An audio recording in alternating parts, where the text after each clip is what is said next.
Hello दोस्तों, कैसे हो आप सभी लोग। स्वागत है आप सभी का मैक्स मांगा एक्सप्लेन में। आज हम फिर से शुरू करने जा रहे हैं रेवरेंड इंसैनिटी का अगला एपिसोड। कहानी वही है, लेकिन हर दिन एक नया मोड़ लेकर आती है, तो बिना देर किए चलिए अब शुरू करते हैं आज की चैप्टर नंबर 586 से 590 तक। फैंग युआन ने जब सबके सामने फ्लाइंग बेयर फैंटम गू मांग ली, हे लू लैन झट से आग बबूला हो गया। मन ही मन बोला, ये क्या बकवास, ये तो इमॉर्टल ज्यू है। ऐसी चीज तो बड़े से बड़े ज्यू इमॉर्टल को भी सीधा हाथ नहीं आती। वुल्फ किंग चाहे जितना भी नाम रखे, आखिर वो एक मॉर्टल ही तो है। उसे कैसे सूझी ऐसी बेहिसाब मांग रखने की। ऊपर से फ्लाइंग बेयर फैंटम ज्यू कोई साधारण चीज नहीं। इसका इस्तेमाल तो जैसे उंगली बजाते ही हो जाए। बस जरा सा मन में इच्छा जागे और गू को फेंको, अगले ही पल ज्यू कीट उड़ते उड़ते उड़ाल लेकर फ्लाइंग बेयर फैंटम बनकर लड़ाई के मैदान में कूद पड़ता। हालांकि फ्लाइंग बेयर फैंटम की लड़ाई की ताकत डेसोलेट बीस्ट फ्लाइंग बेयर जितनी नहीं, फिर भी आधी इमॉर्टल कॉम्बैट स्ट्रेंथ के बराबर। ऐसा जीयू जिसके रहते कोई भी मॉर्टल रेल्म में बिना पसीना बहाए राजा की तरह राज कर सकता है। हे लू लैन के मन में एक चुभन उठी। सोचता रहा, अगर इमॉर्टल कोर्ट कॉन्टेस्ट के वक्त उसके पास यही इमॉर्टल ग्यू होता तो फैंग युआन को कहीं भी पैर रखने की जगह न मिलती। वो पूरा मैदान अकेले जीत सकता था। फैंग युआन ने खुले मुंह ऐसी चीज मांग ली, बात शराफत से बहुत दूर थी।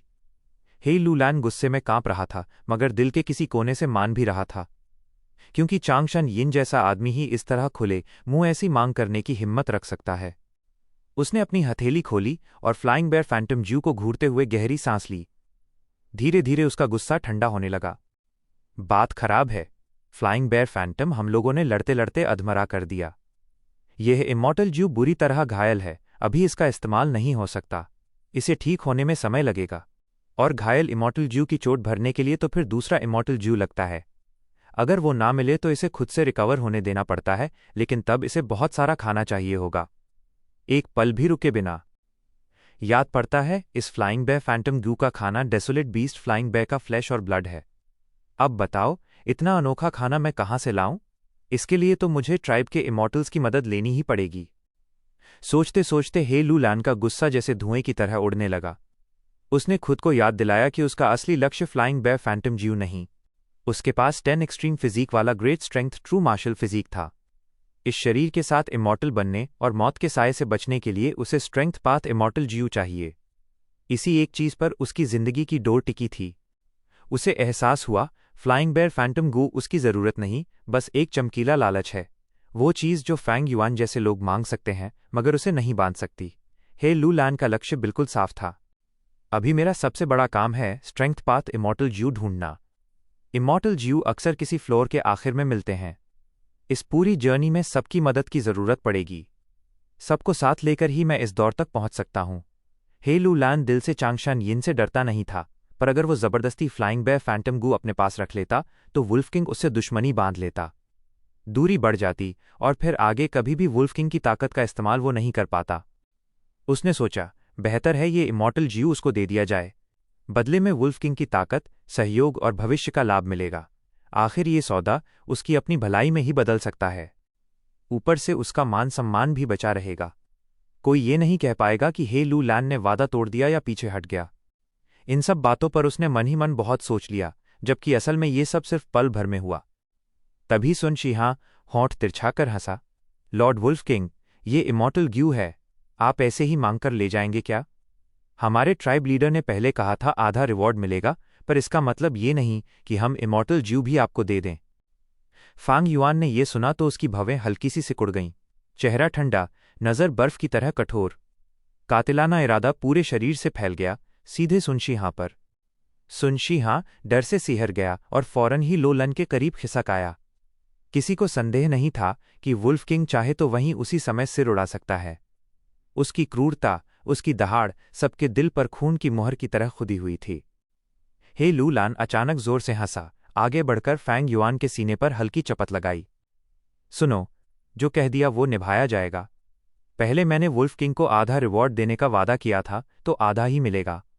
इस राउंड में भाई शान यिन की स्ट्रैटेजी ने हमें जीत दिलाई, इसलिए मैं रिवॉर्ड में 10% और जोड़ता हूं। लेकिन इमॉर्टल ज्यू अनोखी चीज है, इसकी कीमत नापी नहीं जा सकती। तुम्हारी हिस्सेदारी 60% हो गई, पर बाकी 40% की भरपाई किस तरह करोगे? दूसरे भी बोल उठे।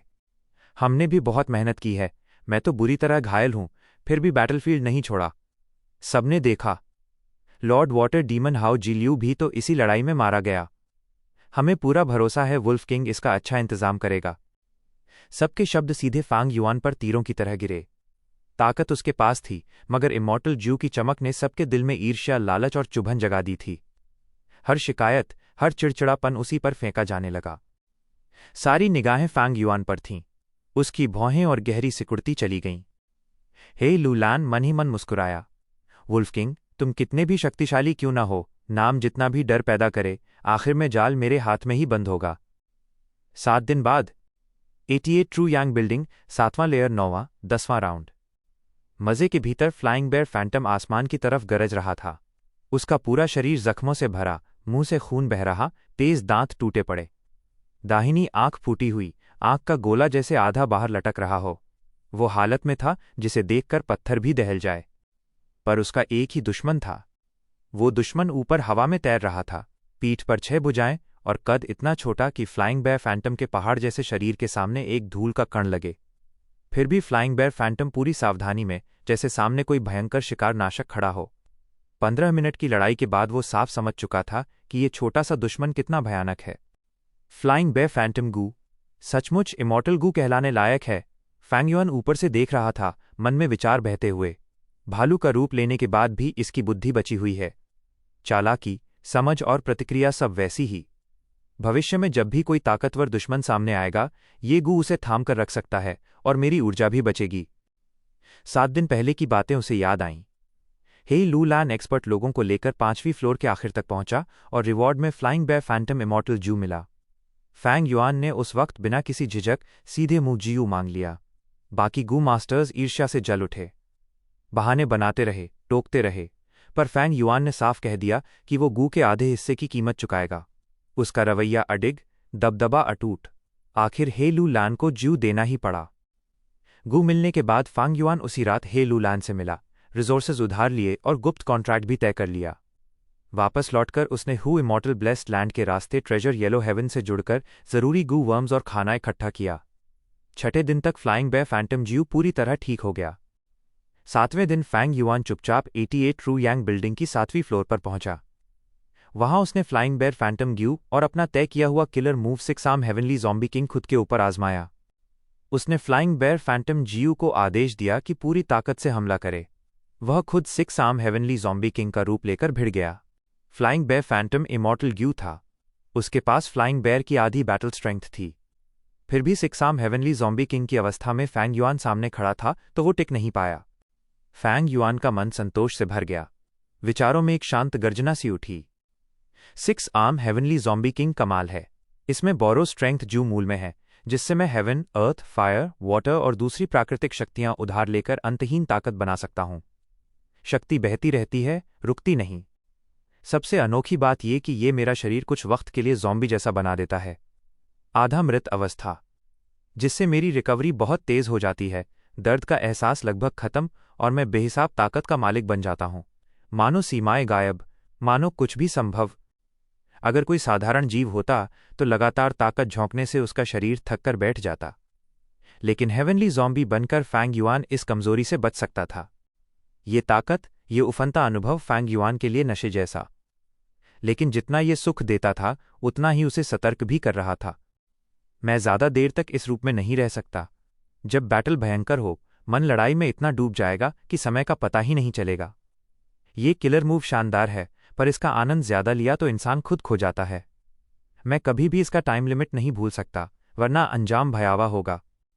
6 arm heavenly zombie king Atul शक्ति देता है, पर उसकी सीमित अवधि उसकी जंजीर है। अगर उस सीमा से आगे उपयोग हुआ तो गू मास्टर असली ज़ॉम्बी बन सकता है। ये खतरा तो 10 एक्सट्रीम फिजिक की आपदा से भी बढ़कर। यिन यांग रोटेशन जियू भी इसका इलाज नहीं कर सकेगा। फैंग युआन इस कमी को मिटाना चाहता था, पर मो याओ की शर्तें इतनी कठिन थी कि परीक्षण के लिए उपयुक्त व्यक्ति मिलना असंभव लगता था।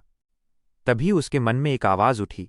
मो याओ की विल बोल पड़ी, असल में तुमने फ्लाइंग बेयर फैंटम जू की असली शक्ति अभी खोली ही नहीं।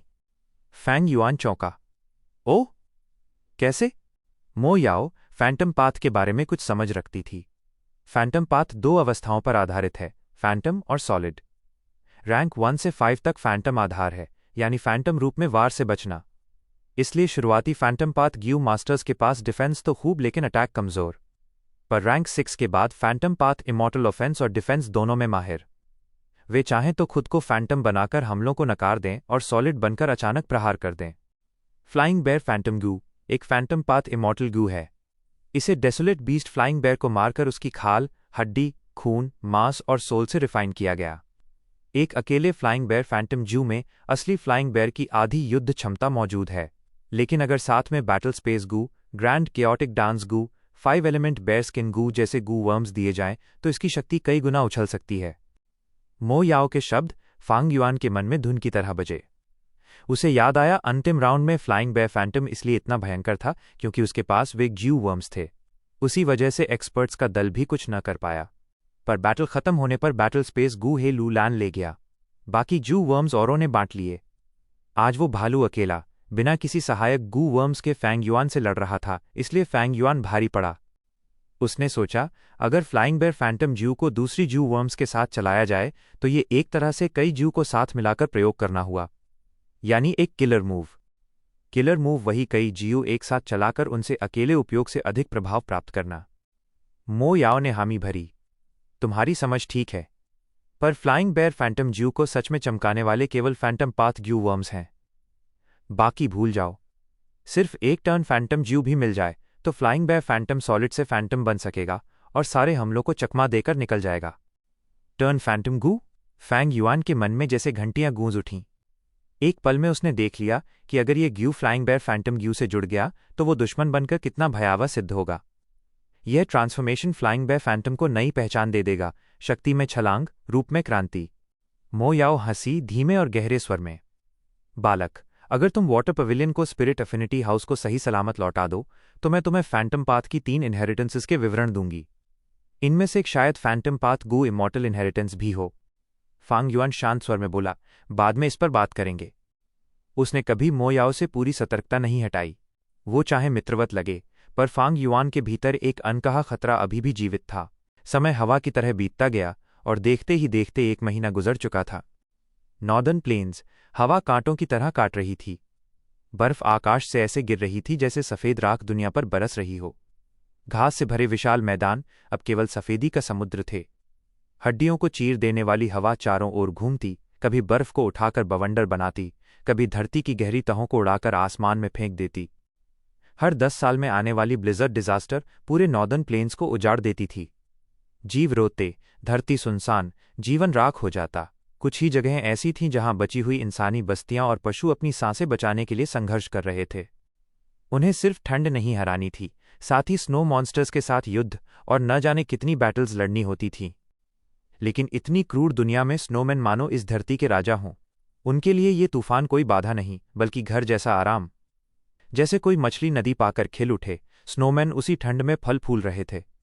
वे शिकार में उतरते और जंगली स्नोपाथ, आइस पाथ व वाटरपाथ के ग्यू वर्म्स झुंड बनाकर उनके शरीर में बसने लगते। सामान्य दिनों में जिन्हें गू मास्टर्स पकड़ते, मारते और बेच देते, उन्हीं स्नोमैन ट्राइब्स की ताकत अब विकराल रूप में बढ़ रही थी। संख्या भागती हुई बर्फ की तरह फैल रही थी। बर्फीले तूफान के बीच 2 काले साए दिखे। वे चट्टान पर खड़े थे, चारों ओर इमॉर्टल ऑरा फैलाए। वो थे हे ट्राइब के 2 गू इमॉर्टल्स, हे बाई और हे चेंग। वे नीचे घाटी को देख रहे थे। तूफान उग्र था, पर उनकी पोशाक तक डोल न सकी। बर्फ उनके चेहरे पर तूफान की तरह बरसी, मगर उनकी दृष्टि को एक तिनका भी न रोक पाई। नीचे घाटी में हजारों की संख्या में आइस हाउसेस बने थे। एक विशाल बस्ती। युद्ध से लौटे स्नोमैन योद्धाओं का दल अभी घाटी में उतरा था। आज भी वे भारी शिकार जीतकर लौटे थे। रैंक 6 वुडपाथ गू इमॉर्टल हे बाय ने भौहें सिकोड़ लीं। ये स्नोमैन इस मौके का पूरा फायदा उठा रहे हैं। सिर्फ 3 दिन में हम 7 ऐसे ट्राइब्स देख चुके हैं। इतनी तेजी से बढ़त, ये खतरे की घंटी है। जो हमारे नस्ल के नहीं, वे अलग विचार रखते हैं। नाम भले मैन हो, स्नोमैन इंसानों से अलग वेरिएंट ह्यूमंस। जब ब्लिजर्ड खत्म होगी, नॉर्दर्न प्लेन्स के ट्राइब्स फिर उभरेंगे। मगर इसका अर्थ होगा बड़ी युद्धें, इंसानों और स्नोमैन के बीच टकराहटें। इतनी भीड़, इतनी ताकत इंसानी ट्राइब्स के लिए ये एक आने वाला तूफान था। हे चेंग ने कंधे पर हाथ रखा, हल्की मुस्कान के साथ। भाई, इसे दूसरे तरीके से देखो। ये स्नोमैन हमारे लिए खजाना हैं। हम इन्हें पकड़कर इमॉर्टल एसेंस स्टोन्स में बदल सकते हैं। और एक्सुए सोंगजी का चेहरा देखने लायक हो जाएगा। हिबाई की होंठों पर ठंडी मुस्कान उभरी।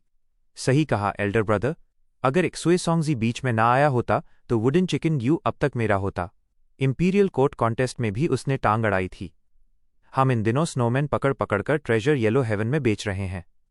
सोच रहा हूं एक्सुए सोंगजी अब कैसा तड़प रहा होगा। पर अगले ही पल उसकी मुस्कान ढह गई, चेहरे पर चिंता की रेखा दौड़ गई। एल्डर ब्रदर, हे लूलान इतने समय से इंपीरियल कोर्ट में है। समय के हिसाब से 88 ट्रू यांग बिल्डिंग 20 से ऊपर फ्लोर्स बन चुकी होंगी। फिर वुडन चिकन गू का कोई समाचार क्यों नहीं? हे चेंग हंस पड़ा।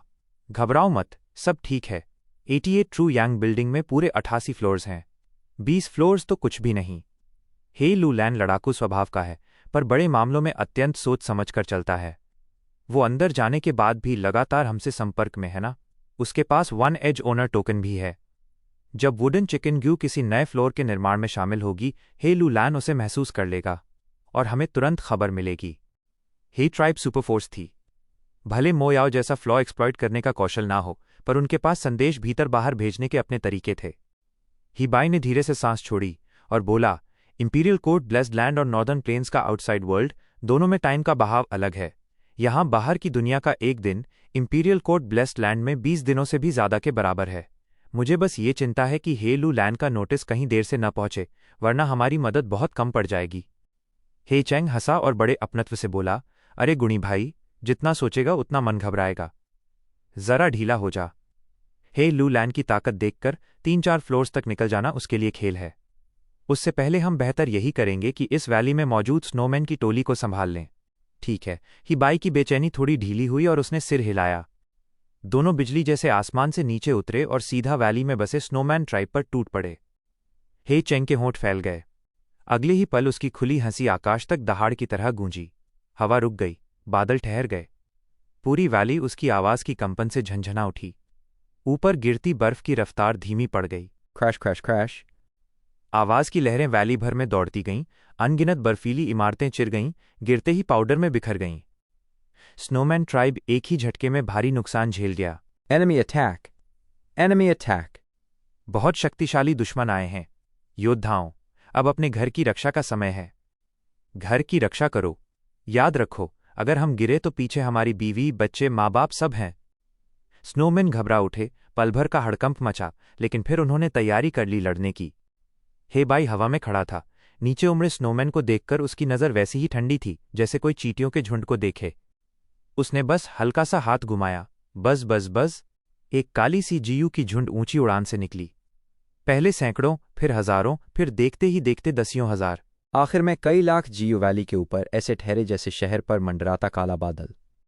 स्नोमैन ने ऊपर देखा। चेहरे से रंग गायब। बस डर, बस खालीपन।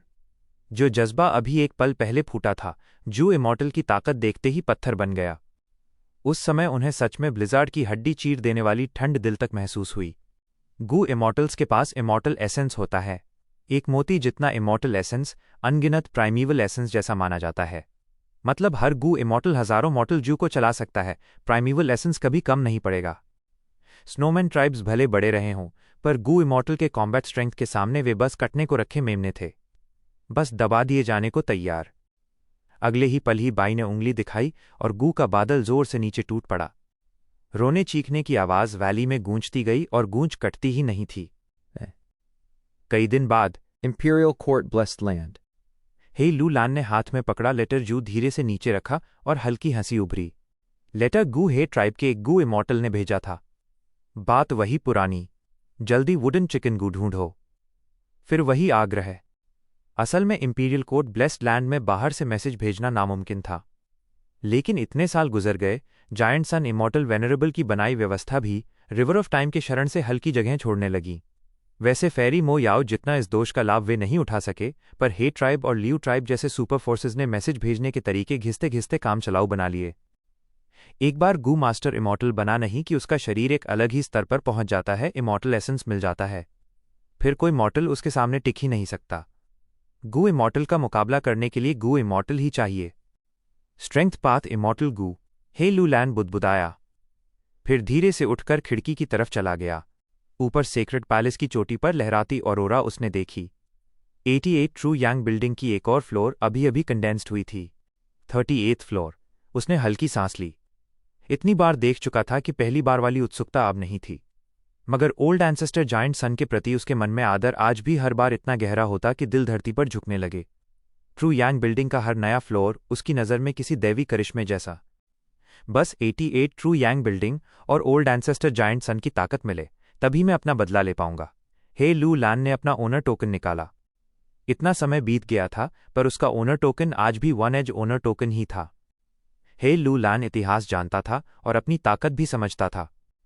आज के फोर्सेस को अगर इंपीरियल कोर्ट कॉन्टेस्ट के पुराने विजेताओं से मिलाया जाए तो वे न बहुत अच्छे थे न बहुत कमज़ोर। कुल मिलाकर देखा जाए तो बस 3-4 फ्लोर्स पार करने लायक। हे लू लान स्ट्रेंथ पाथ इमॉर्टल गू भी पाना चाहता था और साथ में ट्राइबल जिम्मेदारी वुडन चिकन इमॉर्टल गू लाने की भी थी। यानी 2 क्लियरेंसेस का हक पहले से ही तय होकर बंध चुका था। इसी वजह से इन दिनों उसने अपने आप को शांत रखा, जल्दीबाजी नहीं की, बस स्वास्थ्य और शक्ति संभालना उसकी प्राथमिकता बनी रही। साथ ही वो 88 ट्रू यांग बिल्डिंग फिर भी खोलता रहा ताकि गू मास्टर्स अपनी शक्ति जितना हो सके बढ़ा लें। ये वो सिर्फ उदारता में नहीं कर रहा था, वो बाहर के जू मास्टर्स का दिल जीतना चाहता था ताकि वे उसका सम्मान करें, उसका नाम ऊंचा समझें। स्वाभाविक था कि हे ट्राइब के कई लोग इससे नाखुश थे, उलझन में थे, पर ब्लैक टायरेंट की डरावनी छवि देखते हुए किसी की हिम्मत नहीं हुई कि मुंह खोले। मैसेंजर, हे लू लान ने धीमे स्वर में बुलाया। उसका विश्वस्त सहायक हेशु तुरंत आ पहुंचा, चुपचाप घुटनों के बल बैठ गया, सिर झुकाते हुए बोला, लॉर्ड ट्राइब लीडर, आदेश दीजिए। अभी की स्थिति कैसी है? हे लू लान ने ओनर टोकन सहलाया, पर उसकी नज़र अब भी 88 ट्रू यांग बिल्डिंग पर थी। हेशु ने बताया, अभी सब शांत दिख रहा है, लेकिन अंदर ही अंदर हलचल बढ़ रही है। चांग ट्राइब के गू मास्टर्स बार बार मारे जा रहे हैं, कई गायब भी हो रहे हैं जैसे हवा में घुल गए हों। Chang tribe leader Chang Ji Yu खुद निकल चुका है हथियारों की खोज में, पर हाथ कुछ नहीं लगा। बल्कि अब चांग ट्राइब के गू मास्टर्स पर हमले और भी बढ़ गए हैं। हे लू लान ने हल्का आश्चर्य दिखाया, कौन इतना साहसी हो सकता है? हे शू ने ग्लानि भरे चेहरे के साथ कहा, सबॉर्डिनेट अभी जांच कर रहा है। हे लू लान ने सिर हिलाया, उसकी आवाज़ में पराये संकट पर हल्की प्रसन्नता थी, कोई जल्दी मत करो। चांगशन यिन ने बहुत क्रूर तरीके से काम किए, लोग उससे दिल में नाराज थे, अब वही फल काट रहा है। कुछ महीने पहले उसने अर्थ चीफ बीस्ट ग्रुप खत्म कर दिया और चांग ट्राइब के गू मास्टर्स को पकड़ाकर अपने प्रयोग के लिए इस्तेमाल किया, फिर सबको मार दिया। सबके दिल में आग थी, पर वुल्फ किंग की प्रतिष्ठा देखकर कोई सीधे बोल नहीं पाया। बदला चाहा, पर डर भारी था। हे लू लान को वो सब साफ साफ याद था, क्योंकि फांग युआन ने जिन गू मास्टर्स को पकड़कर प्रयोग किए थे, उनमें कुछ तो ऐसे थे जिनका संबंध हे लू लान से भी था। वुल्फ किंग ने उसकी जरा भी इज्जत नहीं रखी और उन लोगों को मार डाला। ये बात हे लू लान ने दिल में चुपचाप दबी हुई रखी थी। हे शू ने तुरंत सहमति जताई, ट्राइब लीडर बुद्धिमान है, सबॉर्डिनेट और अन्य भी यही सोचते हैं।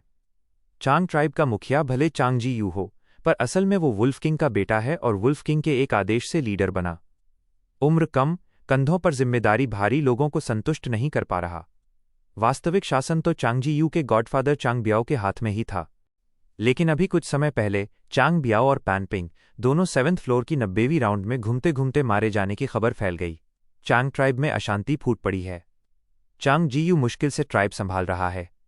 इसी मौके का फायदा उठाकर कोई बदला लेने वाला उठ खड़ा हुआ है। शायद 88 ट्रू यांग बिल्डिंग से रिवॉर्ड पाकर उसकी शक्ति और बढ़ गई, तभी तो वो चांग ट्राइब के गू मास्टर्स हर जगह मार रहा है। हे लू लान ने सिर हिलाया, हे शू की सोच उसकी सोच से मेल खा रही थी। जल्दी इस व्यक्ति को ढूंढो। वुल्फ किंग से टकराना, फिर भी बदला लेना, ये साहस है। चांग ट्राइब के गू मास्टर्स को मारकर भी पकड़ा न जाना, ये बुद्धि है। यह व्यक्ति साहसी और चालाक दोनों है। इसे हमारी हे ट्राइब में लाना चाहिए, और सच कहूं तो केवल हे ट्राइब ही इसकी जान बचा सकती है। जी लॉर्ड। चांगशन यिन की कोई हरकत? चांग ब्याओ की लाश लौटाकर चांग ट्राइब पहुंची, शायद वुल्फ किंग को कुछ सुराग मिले होंगे। उसी दिन वो 88 ट्रू यांग बिल्डिंग में प्रवेश कर गया और अब तक बाहर नहीं आया। सबॉर्डिनेट ने लोगों को पूछताछ पर भेजा था। वुल्फ किंग शायद 7th फ्लोर की 90वें मेज राउंड में है। उसके अंदर जाते ही अक्सर वुल्फ ग्रुप्स की हाउल सुनने की रिपोर्ट मिली है। हे लू लान की भौहें सिकुड़ीं। चांग ब्याओ, पान पिंग और वाटर डीमन हाओ जी लियू की मौतें वो देखना नहीं चाहता था, पर अब जब वे मर गए थे, उसे यह कठोर सच्चाई स्वीकार ही करनी पड़ी। उसे पूरा अंदाजा था कि वुल्फ किंग जब टॉवर से निकलेगा, चांग ट्राइब की तबाही देखकर आग बन जाएगा। हत्यारे की तलाश में धरती आसमान हिला देगा, सेक्रेड पैलेस तक कांप उठेगा। हे लू लैन चाहता था वुल्फ किंग पर और अधिक जनरोष टूट पड़े, पर उसे ये भी डर था कि वुल्फ किंग निर्दोषों को भी लपेटकर कत्लेआम शुरू न कर दे।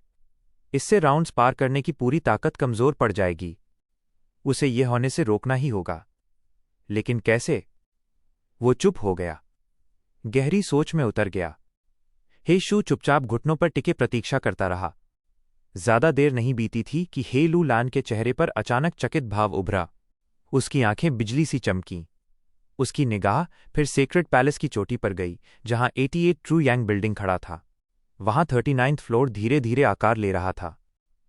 भले अभी पूरा नहीं बना था, पर हे लू लैन अपने वन एज ओनर टोकन से उस फ्लोर के गू वर्म्स पहचान चुका था। वुडन चिकन GU आखिर आ ही गया। उसका दिल हिल उठा, लेकिन उसने खुद को संभाला और तुरंत ही शू की ओर देखा। जाओ, माँ यिंगजी को बुलाओ। तुरंत माँ यिंगजी ने बुलावा सुना और तुरंत दौड़ते हुए मुलाकात के लिए पहुंच गया। हे ट्राइब का सबसे बड़ा विरोधी एमए ट्राइब निर्णायक युद्ध में बुरी तरह टूट गया था।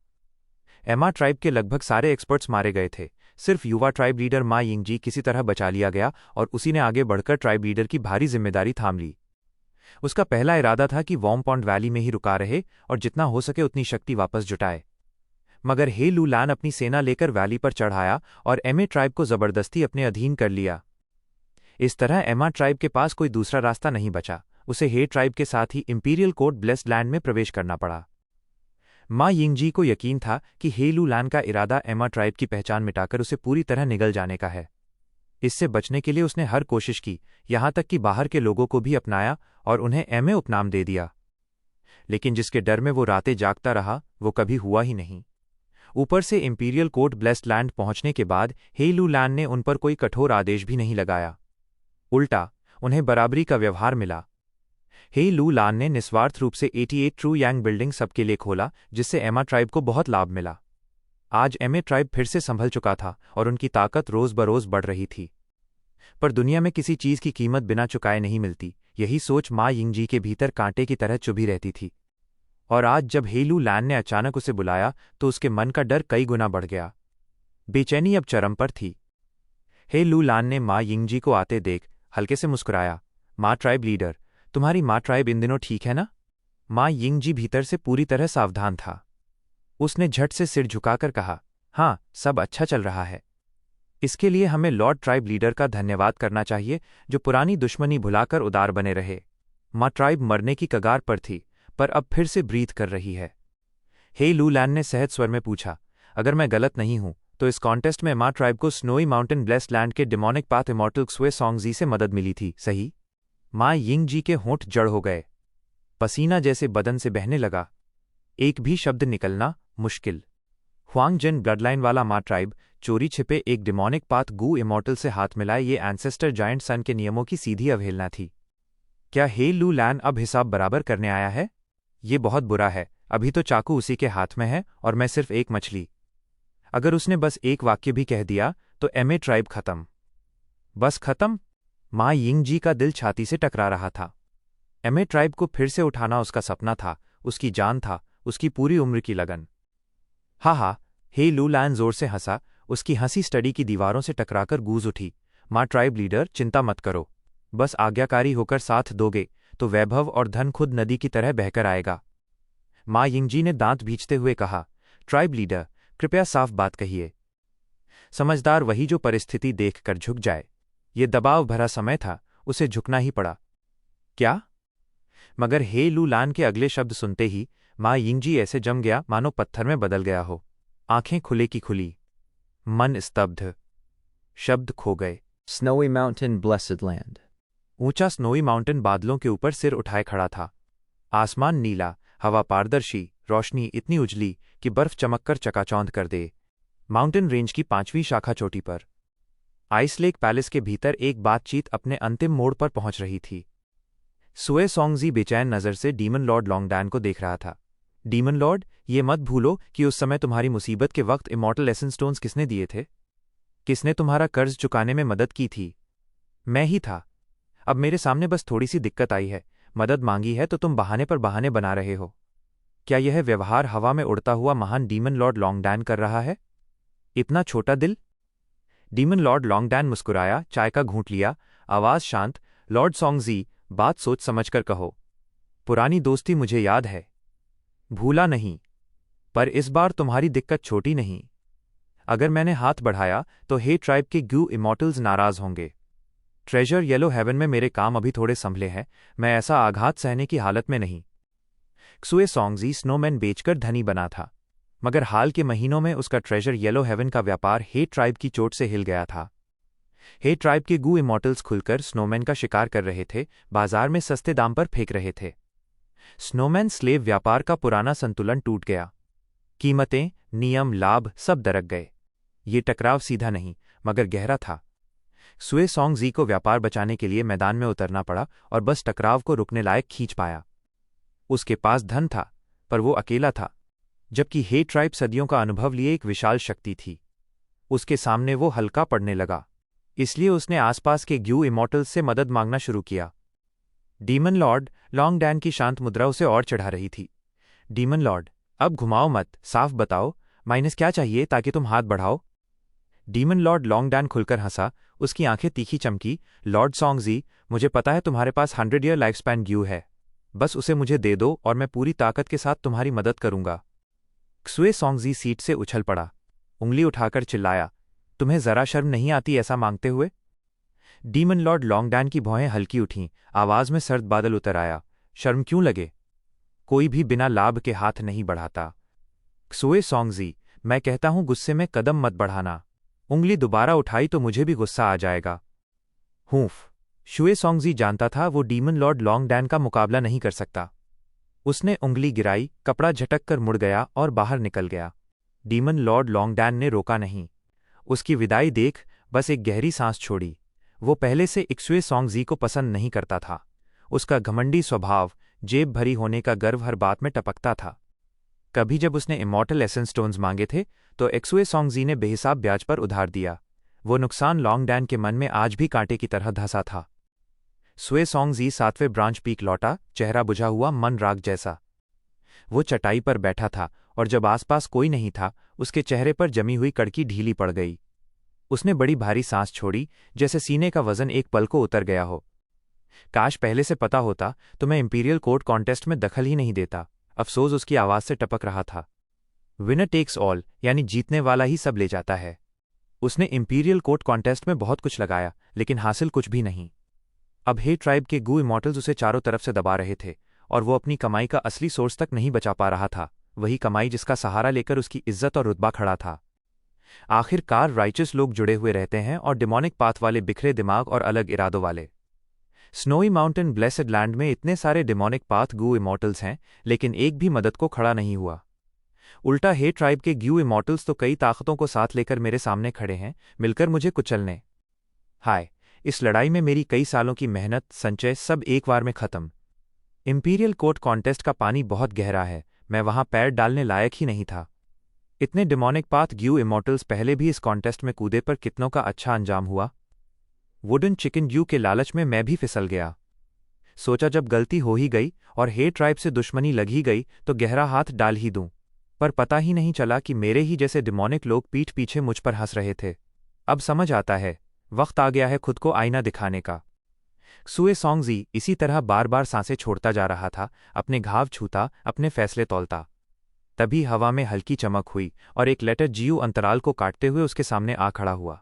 अरे, ये वही लेटर ग्यू है जो मैंने माँ ट्राइब को दिया था। वो हैरान। उसने जीयू उठाया और मन से पढ़ा, फिर उसकी आंखें फैल गईं। क्या? इसका मतलब क्या है? हे लू लैन मेरे साथ सहयोग करना चाहता है? सुए सॉन्गजी ने होंठ तिरछेकर हंसी दबाई। वुडन चिकन जू को चारा बनाकर फंसाना चाहते हैं क्या? समझते हैं मैं बच्चा हूं? संभव है ये हे ट्राइब की चाल हो। रुको, ये बात कुछ अलग लग रही है। क्या हे लू लैन सचमुच हाथ मिलाना चाहता है? मजेदार। हा, बहुत ही मजेदार। आधा महीना बीत गया। माँ चिल्लाहट के साथ हे लू लैन बिस्तर पर उछलकर बैठा।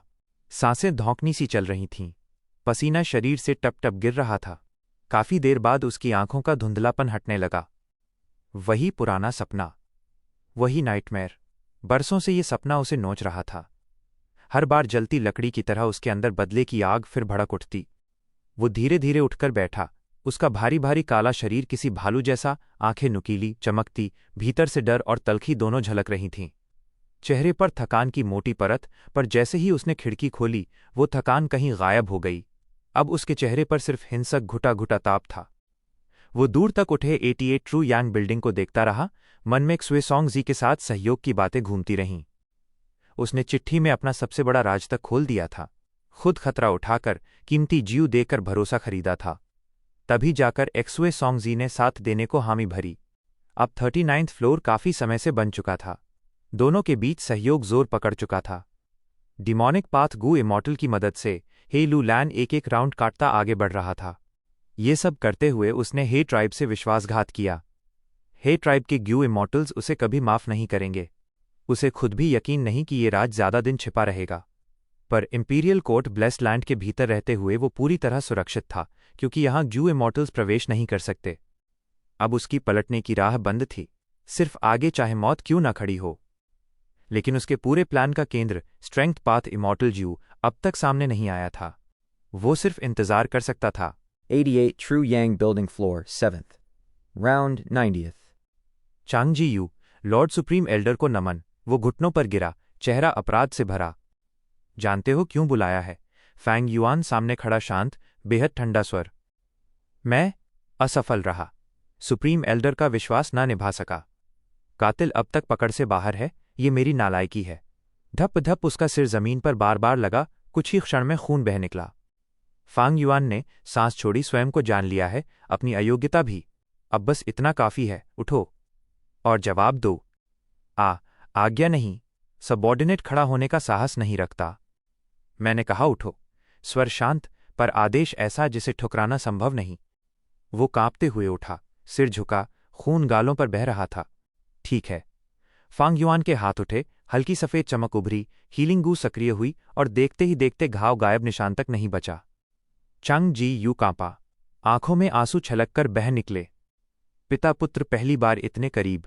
चांगशन यिन ने पहली बार उसके कंधे पर चुपचाप हाथ रखा। वो छोटा सा स्पर्श उसके लिए समुद्र जैसा अनमोल था।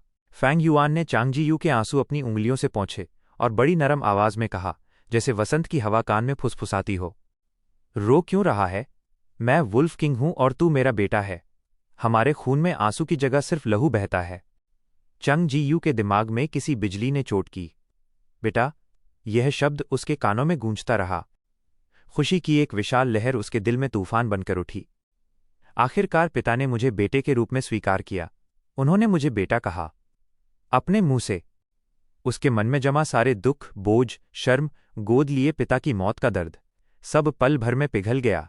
वो खुशी से रो पड़ने वाला था, लेकिन फांग युआन के शब्द उसके कान में चिपके थे।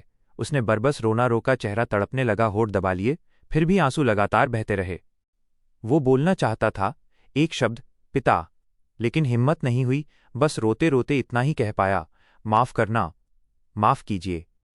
फैंग युआन ने उसके कंधे पर थपकी दी और बहुत अपनापन भरी आवाज में कहा, जानता है तेरी सबसे बड़ी कमी क्या है? चंग जी यू हल्का सा चौंका। फैंग युआन की आवाज सख्त हो गई। तेरी सबसे बड़ी कमी ये है कि तू स्ट्रांग नहीं है। स्ट्रांग नहीं। आंसू धुंधलाए हुए उसकी नजर सामने खड़े विशाल व्यक्तित्व पर टिक गई। ये येलो गोल्ड रेलिक ज्यू ले। इससे तू सीधे रैंक 4 पीक स्टेज तक बढ़ सकेगा, और ये पर्पल क्रिस्टल रेलिक ज्यू तेरी रैंक 5 की स्पीड को तेज कर देगा। फैंग युआन ने दोनों रेलिक ज्यू उसके हाथों में रख दिए। चंग जी यू बस देखता रह गया, फिर भीतर उफनती कृतज्ञता उसे भरने लगी, सीने में आतिशबाजी सी फूटने लगी। क्या ये पिता का प्यार है? कितने कवियों ने कहा कि पिता का प्यार पहाड़ों सा भारी, समुद्रों सा गहरा होता है, और आज मैं इसे महसूस कर पा रहा हूं। पिता, भावनाओं ने उसका गला पकड़ लिया। वो फैंग युआन को देखता रहा, फिर जमीन पर दोबारा घुटने टेक दिए। फैंग युआन का स्वर गूंजा, चिड़िया का बच्चा हवा और सर्दी की मार झेले बिना इस्पाती पंख नहीं उगा पाता। नन्हा घोड़ा गिर गिर कर ही हवा सा दौड़ना सीखता है। चांग ट्राइब पर क्या गुजरा मैंने सब सुना है, लेकिन मैं उसमें दखल नहीं दूंगा। तू स्ट्रांग बन, मुश्किलों से लड़, ट्राइब को थाम, अपनी ताकत जमाने का यही मौका है। मैं तेरे पीछे खड़ा हूं, सब देखूंगा। लॉर्ड फादर, सन शर्मिंदा है। अपने खून के पिता डैस से ऐसा अपनापन पाकर चंग जी यू के अंदर खुशी भी फूटी और हल्का सा डर भी। फैंग युआन ने हाथ हल्का सा हिलाया और बोला, मुझे पता है तुम्हारे मन में क्या चल रहा है। तुम सोच रहे हो कि तुम्हारी एप्टीट्यूड कम है, रैंक 5 तक ब्रेक थ्रू नहीं कर पाओगे, सही? घबराओ मत, मैं अभी तुम्हारी एप्टीट्यूड बढ़ाऊंगा और साथ ही तुम्हें स्ट्रेंथ पाथ किलर मूव की एक पूरी सेट भी सिखाऊंगा जो तुम्हारी पावर ऐसी बढ़ाएगी कि तुम खुद यकीन नहीं कर पाओगे। ये मेरे पिता धर्म का विशेष कौशल है। इंपीरियल कोर्ट की डिसाइसिव बैटल में भी मैंने इसकी सिर्फ 30% पावर इस्तेमाल की थी। क्या? चांग जी यू का मुंह अपने आप खुल गया। सदमा और खुशी दोनों उसके चेहरे पर खेल उठे। पिता एप्टीट्यूड बढ़ा भी सकते हैं और ऊपर से स्ट्रेंथ पाथ किलर मूव भी सिखा रहे हैं। मा ट्राइब से डिसाइसिव बैटल में उस किलर मूव का फादर ने सिर्फ 30% इस्तेमाल किया था। पिता आखिर पिता ही होते हैं। चैंग बियाओ ने मुझे बहुत संभाला, बहुत प्यार दिया, पर असली रक्त का रिश्ता तो कुछ और ही होता है। लॉर्ड फादर मुझे अपनी जान की तरह संवार रहे हैं। चौंक के बाद खुशी की आग चंगजी यू के भीतर धधक उठी। फैंग युआन की आवाज़ मुलायम हो गई। अब मैं तुम्हारी एप्टीट्यूड बढ़ाने जा रहा हूं। मन ढीला छोड़ो, सांस धीमी करो, आराम करो, सो जाओ, गहरी अच्छी नींद में जाओ। ये कहते हुए वो चुपके से हिप्नोसिस जीयू का प्रयोग कर रहे थे। चांग जीयू का मन पहले ही अस्थिर था, थकावट उसकी हड्डियों तक घुस चुकी थी और फांग युआन पर उसकी आस्था बिना दरार के थी। इसलिए वो कुछ ही पलों में सो गया। जीयू वर्म का असर पूरा बैठ गया। फैंग युआन के होठों पर हल्की, बहुत शांत हंसी आई। उन्होंने ब्लड स्कल जीयू निकाला। ये जीयू एक छोटे बच्चे की खोपड़ी जितना था, पारदर्शी, चमकदार, हथेली में पूरा समा जाने लायक। लेकिन आज उसके भीतर रक्त उबल रहा था, लाल रोशनी जैसे किसी दानवी दीप की लौ। ये वही रक्त था जिसे फैंग युआन ने चांग ट्राइब के लोगों को चुपके से मारकर इकट्ठा किया था पिछले कई दिनों में। चंग जी यू सोया था और चेहरे पर मुस्कान थी, खुश, संतुष्ट, सुरक्षित। उसे अंदाजा भी न था कि चांग ट्राइब के जिन लोगों की हत्या इन दिनों हुई उनका कातिल कोई दूसरा नहीं, तुम्हारा सबसे प्रिय, सबसे पूज्य ब्लड रिलेटेड फादर ही था। हे लूलान और बाकी हर आउटसाइडर भी पूरी तरह अंधेरे में थे। किसी को शक तक नहीं। जाओ।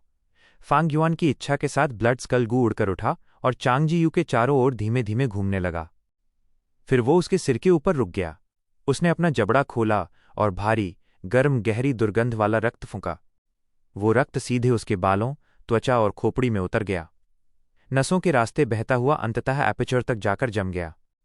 चांग जी यू का एपेचर धीरे धीरे पर स्थिरता से एडवांस होने लगा।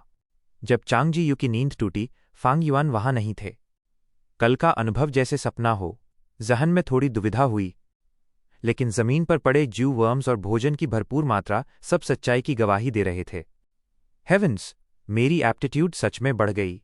अब ये 96% है। चांग जी यू की खुशी फटकर बाहर आई। तभी उसके कानों में संदेश गूंजा, यहीं कुछ दिन रुको और अच्छे से कल्टिवेट करो। जो रेलिक गू फादर ने दिए हैं उन्हें पूरा इस्तेमाल करो। तुम्हारी कल्टिवेशन रैंक 5 अपर स्टेज तक चढ़ जाएगी। बाकी ज्यू वर्म्स मैं कुछ समय के लिए तुम्हें उधार दे रहा हूं। इनमें एक ईस्ट विंडो जीयू है जिसमें किलर मूव का पूरा विवरण है। उसे पढ़ो और अभ्यास करो। चंग जी यू उस समय जोश से लबालब भर चुका था। बोला, अरे ये तो फादर की आवाज़ है। लॉर्ड फादर, मैं आपको निराश नहीं करूंगा। मैं जरूर रैंक 5 गू मास्टर बनूंगा और ये किलर मूव पूरी तरह सीख लूंगा। उसके दिल में मानो कोई आग जल उठी। हिम्मत दोगुनी, जिगर चौगुना। जमीन पर पांव मोड़कर बैठ गया और एक येलो गोल्ड रेलिक जीयू अपने एपेचर में समा लिया। उधर फैंग युआन सब कुछ छिपकर देख रहा था। तभी अंदर से मो याओ की विल की ठंडी हंसी सुनाई दी। ये गू टेस्टर तुमने चुना है? सच में सही मोहरा चुना है। लेकिन बात यह है कि तुमने खुद छिपकर ईस्ट विंडो ज्यू में 6 आर्म हेवनली ज़ॉम्बी किंग की कमियां बता दी। ऊपर से तुमने जो ज्यू वर्म्स उसे दिए हैं उनमें कुछ भी छेड़छाड़ नहीं की। क्या तुम्हें नहीं लगता कि वो इन फ्लॉज को सोचकर सावधानी रखेगा और पूरी तरह हेवनली ज़ॉम्बी में नहीं बदलेगा? फांग युआन बस हल्की मुस्कान के साथ बोला, अरे मो याओ, तुम बेकार चिंता कर रही हो। लोगों के दिल कैसे जीते जाते हैं, ये हुनर अभी भी मेरे पास है। तुमने खुद 6 आर्म हेवनली ज़ॉम्बी किंग कभी इस्तेमाल नहीं किया है, इसलिए नहीं जानती कि हेवनली ज़ॉम्बी बनते ही जो अंतहीन ताकत का नशा चढ़ता है वो कितना भयानक और लुभावना होता है। मैं खुद उस एहसास में डूब चुका हूं। चांग जी यू अभी यंग है, दिल दिमाग का काबू इतना मजबूत नहीं। किलर मूव सीखेगा तो खुद भेड़ियों के झुंड ढूंढने निकलेगा बैटल के लिए। और ये इलाका मेरा है, मैं बस समय आने पर वुल्व्स उसकी ओर मोड़ दूंगा। वो खुद फंस जाएगा, हेवनली ज़ॉम्बी बनने से कोई उसे रोक नहीं पाएगा। मोयाओ फिर व्यंग्य से बोली, तुम लोग ह्यूमंस कितने घातक और चालाक होते हो। ये ब्लड स्कल ग्यू जो तुमने इस्तेमाल किया, हम इंकमैन कभी ऐसा ग्यू रिफाइन भी नहीं कर सकते। अपने ही लोगों को नुकसान पहुंचाने वाला जीव, ये तो हमारी जात कभी नहीं करेगी। फांग युआन फिर भी शांत हंसते हुए बोला, अरे तुम तो स्पिरिट अफिनिटी हाउस की फेरी हो, राइचस पाथ की प्रतिनिधि। तुमने मुझे रोका क्यों नहीं? मो याओ ने आंखें घुमा दीं। मैं रोक सकती तो जरूर रोकती, और फिर मैं ह्यूमंस के अंदरूनी झगड़ों को क्यों रोकूं? तुम लोग आपस में लड़कर मर भी जाओ तो हमारी वेरिएंट ह्यूमंस जात के लिए जगह बढ़ेगी। मुझे तो यही अच्छा लगेगा। उसका दर्जा कुछ अलग था। वो स्पिरिट अफिनिटी हाउस की पुरानी फेरी रह चुकी थी। बो च्युइंग से उसका रिश्ता भी अलग दर्जे का था, लेकिन वो जन्म से इंकमैन थी, पूरी ह्यूमन नहीं। इसलिए जब वो ह्यूमंस की आपसी लड़ाई देखती थी तो उसका भाव वही होता जैसा इंसान स्नोमैन या जानवरों के आपसी संघर्ष देखकर महसूस करते हैं। फैंग युआन मन ही मन सोचता रहा, क्या ये सच में मुझे रोक नहीं सकती? शायद इसके पास ताकत नहीं, लेकिन उसने ये शक अपने भीतर ही दबा दिया। 3 दिन बीत गए। चांग जी यू ने सारे रेलिक ज्यू खत्म कर दिए और रैंक 5 अपर स्टेज तक पहुंच गया। फिर उसने killer move 6 arm heavenly zombie king का अभ्यास शुरू किया। फैंग युआन की उम्मीद के अनुसार वो उस किलर मूव की अपार शक्ति में खो गया। ताकत का नशा उसे बहा ले गया। फ्लॉज याद ही नहीं रहे। फैंग युआन ने हालात को ऐसे मोड़ दिए कि उसे लगातार और भारी बैटल में डाल दिया गया। टक्कर गहरी, लंबी, थकाने वाली। चांग जी यू उस शक्ति के नशे में बेकाबू घूमता रहा, लड़ता रहा। समय, शरीर, दिमाग सब भूल गया। बैटल खत्म हुई तब उसे पहली बार एहसास हुआ वो पूरी तरह हेवनली ज़ॉम्बी बन चुका है। 2 दिन बाद फैंग युआन फिर उसके सामने आया। वो दैत्य जैसा चंग जी यू जमीन पर गिर पड़ा और रोते हुए बोला, फादर मुझे बचा लीजिए। फांग युआन ने चौंकने और गुस्से भरी आवाज में कहा, बेटा तुम ये क्या हालत बना बैठे? मैंने साफ कहा था कि किलर मूव को हद से ज्यादा मत इस्तेमाल करना। तुमने इतनी बड़ी बात कैसे भूल दी? चंग जी यू शर्म से कांपते हुए बोला, फादर मुझसे गलती हो गई। मैं बस उस ताकत में बह गया, समय का पता ही नहीं चला। जब तक होश आया बहुत देर हो चुकी थी। अब वो जिस रूप में बदल चुका था उसकी हर उम्मीद सिर्फ फैंग युआन पर टिक गई थी। फैंग युआन ने गहरी सांस ली, हाथ फैला दिए।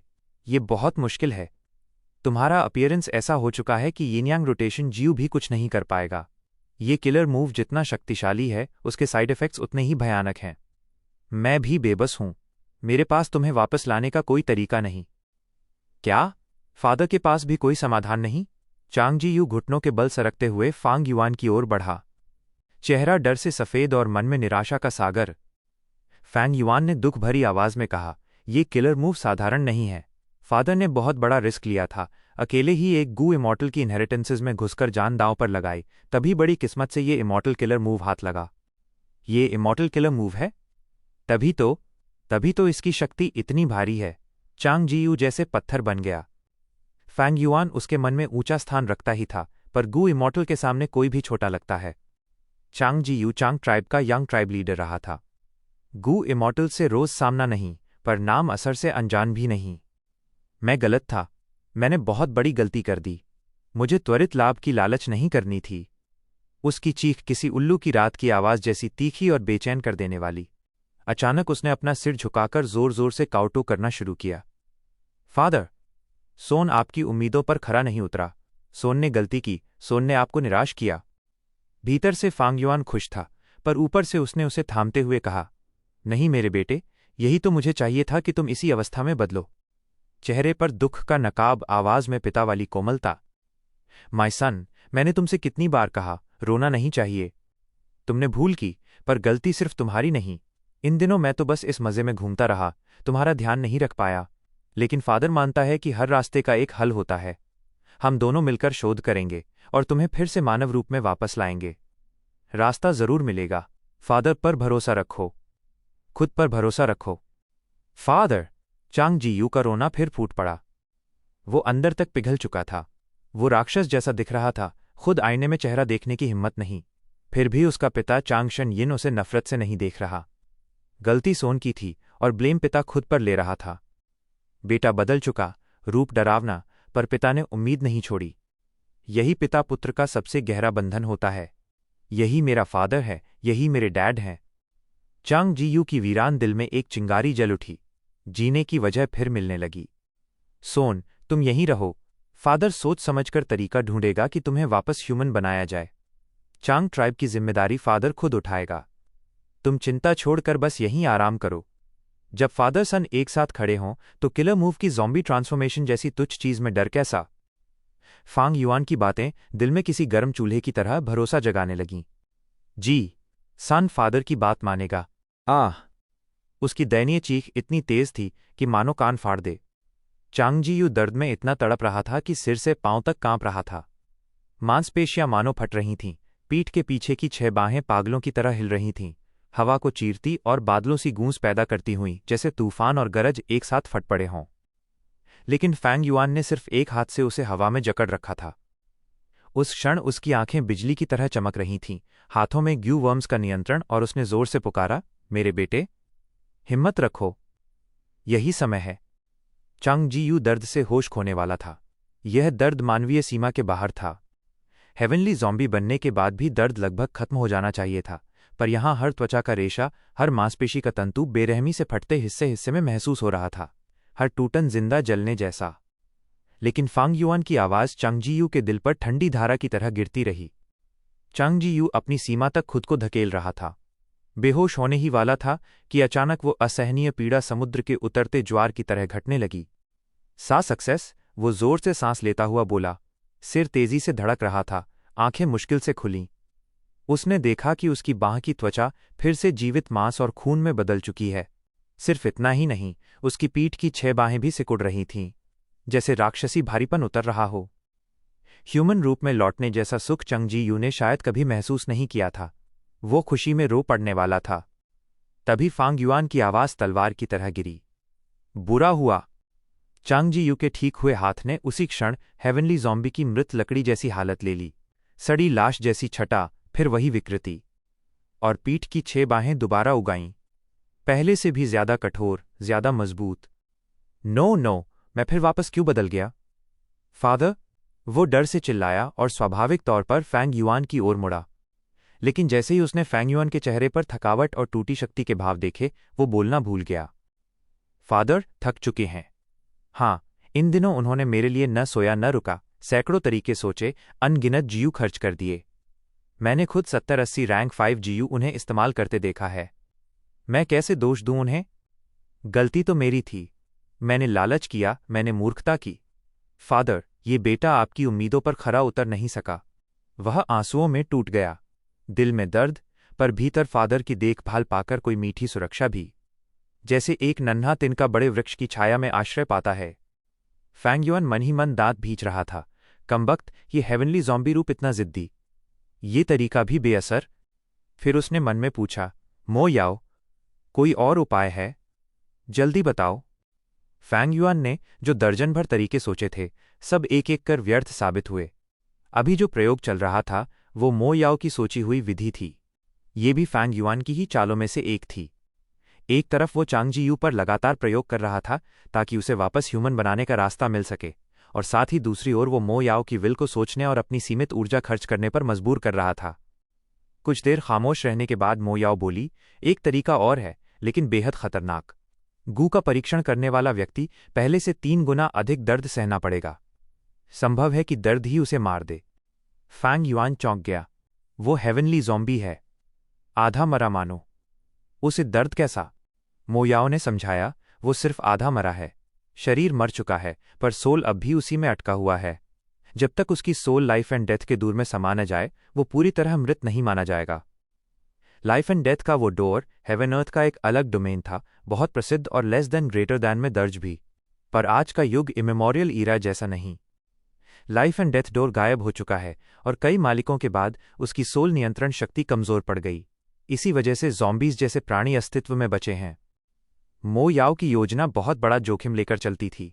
दर्द इतना होगा कि सोल ही टूटकर बिखर सकती है। एक बार सोल टूट गई तो चंग जी यू सच में मृत।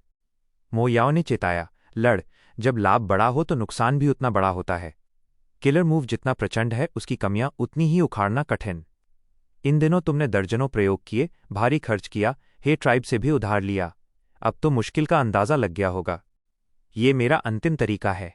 मैं सफलता की गारंटी नहीं दे सकती। ऊपर से जोखिम इतना कि सफलता की संभावना भी बेहद कम।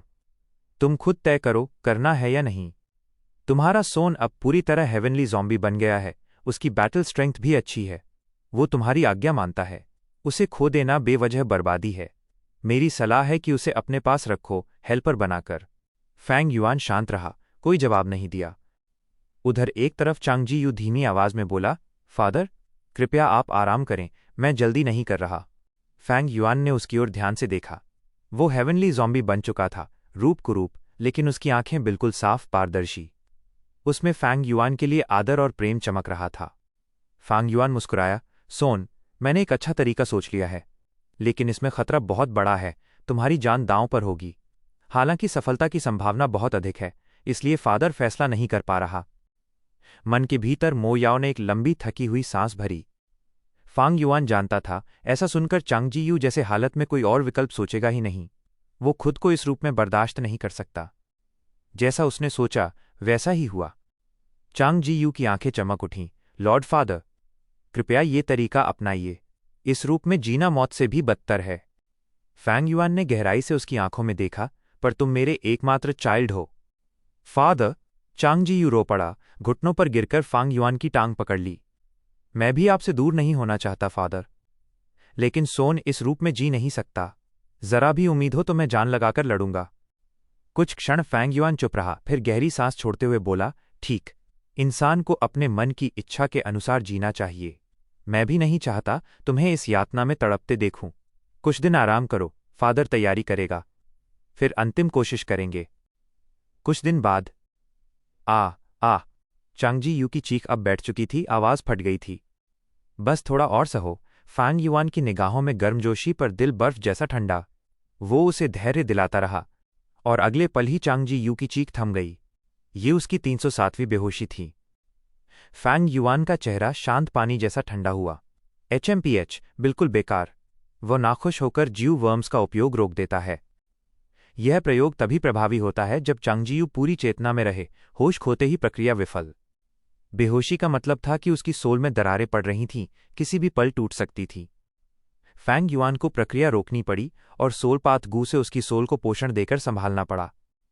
मैंने पहले ही कहा था, इस तरीके में उम्मीद कम है, उसे जीवित रखना ज्यादा उचित है। मो याओ की आवाज फैंग युआन के मन में उदास गूंजी। फैंग युआन ने ठंडा सांस भरा, आंखें सिकोड़ते हुए उनमें ठंडी चमक फूट पड़ी। एक बार और, बस आखिरी प्रयास। धीरे धीरे चांग जी यू को होश आने लगा। धुंधली दृष्टि साफ हुई, सामने फादर जैसा चेहरा थका टूटा, कमजोर, मानो कई रातों से जागा हो। ये देखकर चांग जी यू के दिल में दर्द उठा। शर्म से आंखें भर आईं। फादर, उसकी आवाज रुंध गई। फैंग युआन मुस्कुराया, फिर से कोशिश करेंगे। उम्मीद मत खोना। चांग जी यू बोला, फादर, अगर इस बार भी मैं बेहोश हुआ तो आगे मत बढ़ना। ये सब मेरी गलती है। आपको अब सच में आराम करना चाहिए। हाँ, इसे आज पूरा कर लेते हैं, फिर सच में आराम का समय है। फैंग युआन ने कहा। उसकी आवाज में जो छिपा अर्थ था, चांग जी यू समझ न पाया। सबसे पहले 3 रैंक 5 GU एक साथ सक्रिय किए गए। इसके बाद और ग्यू वर्म्स जोड़े गए। कुछ चांग जी यू की त्वचा के भीतर घुस गए, कुछ खून में घुले और दिल की ओर बह चले। आह! दर्द की नई लहर ने उसके पूरे शरीर को तोड़ दिया। दांत भींचे हुए थे, पर जल्द ही मुंह से दरिंदगी जैसी दबी हुई चीख निकलने लगी। फैंग युआन के हाथ स्थिर, प्रवाहपूर्ण, जैसे सब तय क्रम हो। ग्यू वर्म्स लगातार डालते गए। गू जितने बढ़ते गए, चांग जी यू का दर्द उतना ही भयानक। वो तड़पने लगा, आंखें उलटने लगीं, सोचने की क्षमता टूटती हुई, जैसे पागलपन के किनारे पहुंच गया हो। बस करो, उसकी सोल अब और सह नहीं सकती, मो याओ ने भीतर चिताया। लेकिन फैंग युआन ने अनसुना कर दिया। उसके हाथों की गति बिल्कुल नहीं रुकी। काफी, ये अब तक की सीमा को पार कर चुका है। वो सच में टूट जाएगा, मो याओ तकलीफ में बोल उठी। फैंग युआन ने सिर्फ ठंडा व्यंग्य किया, एक शब्द भी नहीं बोला। यह अत्याचार है। अगर तुम जारी रहे, वो सच में मर जाएगा। मो याओ की विल गुस्से से कांपी। जो जोखिम न ले वो क्या पाएगा? फैंग युआन हंसा, ठंडा, निष्ठुर, और ग्यू वर्म्स जोड़ता गया सीमा तक। उसकी आंखों में चमक थी। बस 3 गू और, अब नतीजा मिलेगा। पहला, ये दूसरा, लाजवाब, ये आखिरी। अब सफलता या असफलता इसी से हूं। अचानक फैंग युआन का चेहरा जम गया। चारों ओर फैले ज्यू वर्म्स फटते आतिशबाजी की तरह बिखर गए। चांग जी यू अब नहीं हिला, न सांस न कंपन, शरीर हवा में स्थिर। वो मर चुका था। उसकी सोल दर्द से टूटकर बिखर गई, अस्तित्व ही मिट गया। लेकिन उसके चेहरे पर एक शांति थी, मानो अंत में संकल्प पूरा हुआ। चारों ओर भयावह सन्नाटा। तुमने उसे मार दिया, मो याओ की आवाज़ बर्फ जैसी सख्त। हाँ, मैंने मारा। फांग युआन की भौं उठी, वो हल्का हंसा। कम से कम एक बात तो मिली। अब मुझे पता है कि इस किलर मूव की फ्लॉ कितनी जिद्दी है। मो याओ चुप रही। उसने फांग युआन की निर्दयता को देखकर संवाद समाप्त कर दिया। उसकी विल छिप गई विलीन, अदृश्य, गहरी, मौन। फैंग युआन की हंसी मिट गई, चेहरा गंभीर। वो अब धीरे धीरे समझ रहा था कि उसके मन में मौजूद मो याओ की विल कितनी खतरनाक है। क्या वो फ्लॉ हटाने का तरीका जानती है? या वो जानती है पर बताना नहीं चाहती? या वो चुप है ताकि खुद को सुरक्षित रख सके? किलर मूव की फ्लॉ इतनी क्रूर। अगर किसी निर्णायक क्षण में मो याओ उसकी सोच पर प्रहार करे तो फैंग युआन खुद भी किलर मूव नहीं रोक पाएगा। आखिर कौन सा ग्यू था जिसने मो याओ की ऐसी विल बनाई? इन दिनों विजडम पाथ पर ज्ञान जुटा रहा हूं। विजडम पाथ ग्यू खरीदे भी विल्स बनाने वाले ग्यू ढूंढे, लेकिन ऐसा जीव नहीं मिला जो उसकी तरह पूरी तरह छिपकर मौजूद रहे। ये विल अकल्पनीय है। समय कम है। 88 ट्रू यांग बिल्डिंग लगभग 60 फ्लोर्स तक बन चुका है। हे लू लैन अभी 39th फ्लोर पर वुडन चिकन ग्यू के लिए प्रहार कर रहा है। मुझे गति बढ़ानी होगी, अब इंतजार नहीं। तो गाइज, इसी के साथ आज का एपिसोड यहीं पर खत्म होता है। अगर आपको कहानी पसंद आया हो तो एक प्यारा सा कमेंट और वीडियो को लाइक जरूर कर देना। और हाँ, सब्सक्राइब करके जुड़ जाओ मैक्स मांगा एक्सप्लेन से, बेल आइकॉन भी ऑन कर लेना ताकि कोई भी अपडेट मिस ना हो। कल फिर मिलेंगे अगले एपिसोड के साथ। तब तक के लिए अपना ख्याल रखना। जय हिंद।